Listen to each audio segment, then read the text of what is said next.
В эфире новости, в студии Василий Радченко. Здравствуйте. Смотрите сейчас. Финансирование Ленского моста и мероприятия в честь юбилея Якутской ССР. Айсан Николаев в Москве провел ряд важных рабочих встреч. Хозяйствам Якутии в этом году выделят более миллиарда рублей на содержание маточного поголовья крупного рогатого скота.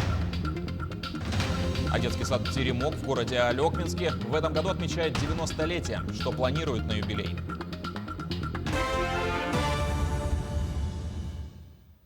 Глава региона Айсан Николаев и заместитель председателя правительства России Марат Хуснуллин обсудили начало практической реализации строительства Ленского моста. Зампред заверил, что поддерживает проект при уровне финансирования из федерального бюджета в 50%. В ходе рабочей встречи были также рассмотрены вопросы реализации программы по переселению граждан из аварийного жилья, нацпроекта «Безопасные и качественные дороги» и регионального проекта «Дорожная сеть». Напомним, в 2021 году в Якутии планируется ввести в эксплуатацию более 260 километров автодорог. Также глава Якутии встретился с Евгением Примаковым, руководителем Федерального агентства международных связей соотечественников. Стороны обсудили сотрудничество в вопросе организации совместных мероприятий. В преддверии столетия образования Якутской ССР и 390-летия города Якутска запланирован ряд крупномасштабных международных мероприятий, в том числе комплексная презентация проектов Якутии в штаб-квартире ЮНЕСКО в Париже. Кроме того, Россотрудничество окажет поддержку в организации конференций по арктической тематике и коренным малочисленным народам, выходу якутских бизнес-проектов на зарубежные рынки. Наша поддержка начинает с самого простого. Это предоставление наших площадок, которые есть в 80 странах мира, которыми может распоряжаться Якутия как своим домом и устраивать там выставки, презентации. Россотрудничество – это очень неплохая лоббистская структура для того, чтобы поддержать в том числе и бизнес из Якутии, там, где он хочет выходить на внешние рынки. Представление якутской культуры и культуры народов, которые населяют Якутию. Якутия всегда была очень активным регионом в части международной повестки. И сегодня у нас есть ряд проектов и гуманитарных, и экономических, которые требуют поддержки при их продвижении на территории иностранных государств. И, конечно, поддержка Россотрудничества, поддержка и в области организации мероприятий, поддержка даже в части консультационной, методической, она очень важна. Владимир Путин назвал две темы послания Федеральному собранию. Нужно, чтобы каждый рубль господдержки был использован эффективно и пошел на пользу гражданам и экономике. По словам президента, результат должен быть максимальным. Социальную сферу и инфраструктурные проекты он назвал важнейшими направлениями. Напомним, что вместе с губернаторами российских регионов глава Якутии Айсан Николаев также примет участие в церемонии оглашения ежегодного послания президента Путина Федеральному собранию. Мероприятие состоится сегодня, 21 апреля. Подготовка к безопасному пропуску паводковых вод продолжается в Якутии. По сообщениям МЧС региона, в этом году вскрытие рек ожидается от 1 до 3 дней раньше срока. Для избавления от заторов на реках Якутии во время ледохода планируют использовать 30 тонн боеприпасов. Об этом сообщил первый зампред госкомобеспечения региона Иннокентий Андросов в передаче «Актуальное интервью» на нашем канале. В случае крупных заторов объем взрывчатки могут увеличить до 100 тонн. Вскрытие реки Лена в пределах Ленского и Алекминского районов ожидается с 5 по 14 мая. В районе города Якутска 15-16 мая. У поселка Сангар 19-21 мая. В устьевом участке реки в последних числах мая. В течение второй декады мая вскроются реки Алдан, Вилюй и ниже течение реки Амга. Ледоход на реках севера и северо-востока Якутии будет наблюдаться в третьей декаде мая и начале июня. Формирование заторов льда будет определяться конкретными гидрометеорологическими условиями мая.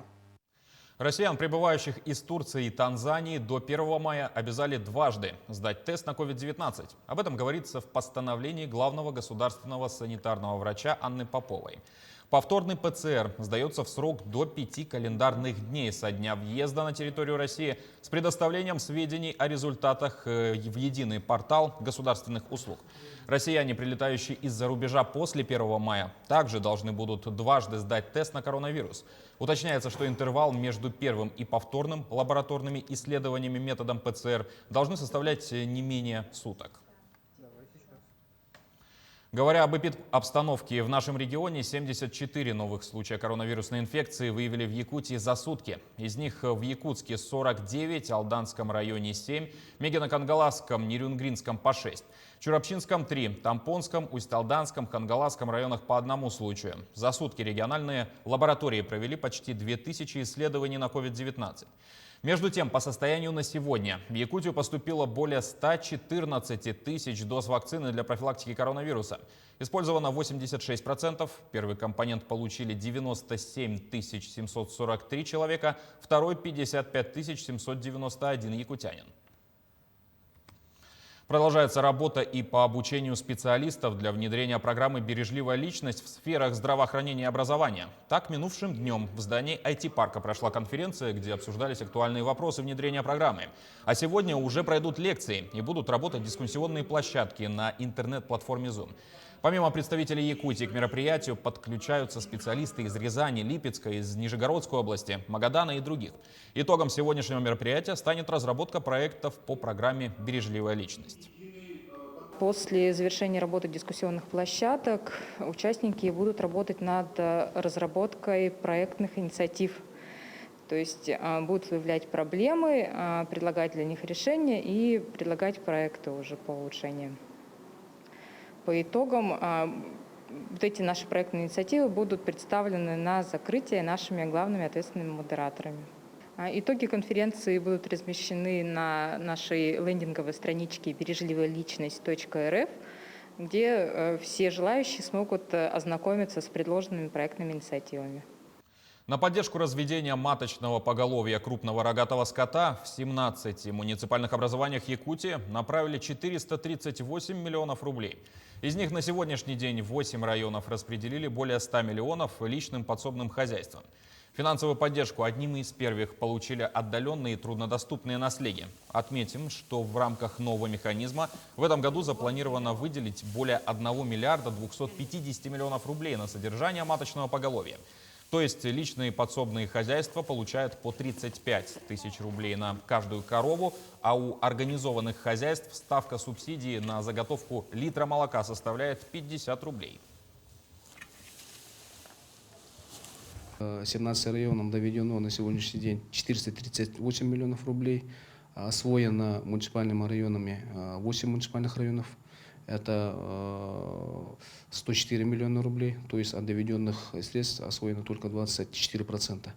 По итогам первого квартала будет доведено дополнительно 233 миллиона рублей тем районам, которые имеют готовность. Во-первых, это готовность включения в реестр личных подсобных хозяйств, реестр сельхозтоваропроизводителей. Во-вторых, это утверждение на местах своих порядков и подписание с каждым личным подсобным хозяйством соглашений. Детский сад «Теремок» в городе Алекминске в этом году отмечает 90-летие. Это одно из первых дошкольных учреждений не только города, но и всего района. Как отметят юбилей, узнала Елена Фаст. Только дружбу крепкую не разлей. Каждый день новое открытие у маленьких алекминчан. Детский садик «Теремок». Кто в тереме живет? История, которая сегодня тесно переплетена с настоящим. Он один из первых детских садов по республике. Он образован в 1931 году. Когда он открывался, было 50 детей. Она была почти круглосуточная. Сейчас в детском саду 110 воспитанников и находится в 2 зданиях. А еще маленькие хозяева теремка и дружный коллектив, где помогают открывать мир. Как уже опытные воспитатели, так и молодые. Коллектив обновляется. У нас более 30% это специалисты со стажем работы до 10 лет. Это у меня было с детства, это такая история. Я в 7 классе ездила в Якутск, участвовала в конференции «В шаг в будущее». Там у меня есть сестра, которая училась на то время логопеду. Когда я увидела картинки, когда я увидела зарядку, и с 7 класса у меня это пошло, молодец. И после школы я поехала поступать на логопеду. Не разочаровались? Нет. А сколько времени работаете? 8 год. Возможно, у многих садиков также. Но этот сад имеет свое отличие. Это единственный в районе сад компенсирующего вида. Проще говоря, здесь помогают поставить речь правильно. Единственного районного логопедического консультационного пункта, куда приводят детей родители со всего района. Вот. Что еще могу я рассказать? Да, на базе нашего детского сада. Ну и, конечно, огромное количество занятий на развитие, применение новых технологий и добрых традиционных оздоравливающих. А еще сейчас здесь готовятся к празднику – перелистнуть 9-й десяток лет. А это достойная дата для дошкольного учреждения. Елена Фаст, Максим Копылов, Алекминск. Говоря о спорте, на днях ленские каратисты заняли призовые места по Киокусинкай, вернувшись домой с победой. На тренировках ребят побывала наш корреспондент Светлана Балеева. Александр Стеньков, Карина Бронникова, Владислав Рубинштейн – участники российских соревнований по Киокусинкай карате. Несколько дней назад ребята вернулись из города Москва, где заняли призовые места. Это у нас такие награды впервые в Ленске, поэтому мы оценили это очень как результативно. То есть у нас первый раз такие высокие награды. К соревнованиям спортсмены готовились более полугода. Каждодневные тренировки, а перед самими соревнованиями в день было их по 2 и только один выходной. Поэтому в Москву каратисты поехали уже хорошо подготовленными. Я уже ожидал, что они должны как минимум попасть в 8 бойцов. Вот. Ну и Сетьков Александр у нас дошел до полуфинала, вот, выиграв 2 боя. В полуфинале он раздельным решением уступил спортсмену из Свердловской области. Вот, конечно, мы могли его пройти, но так сложилось, что он проиграл. Вот, и мы настроились на 3-е место и, соответственно, выиграли уже бронзовую награду. Александр был выбран для участия в соревнованиях в Москве по итогам крупного турнира всероссийских соревнований в городе Новосибирск, где Саша занял 3-е место, победив 4 соперников и уступив только в 1 бою. В общем, Александр – один из перспективных на сегодняшний день спортсменов, на которого тренер возлагает большие надежды. Самое сложное было пройти 1-й бой, потому что там самое большое волнение. А все остальные бои уже становятся проще. Главное пройти 1-й бой. Ты ожидал, что ты займешь какое-то место? Ну, я предполагал, но думал нет.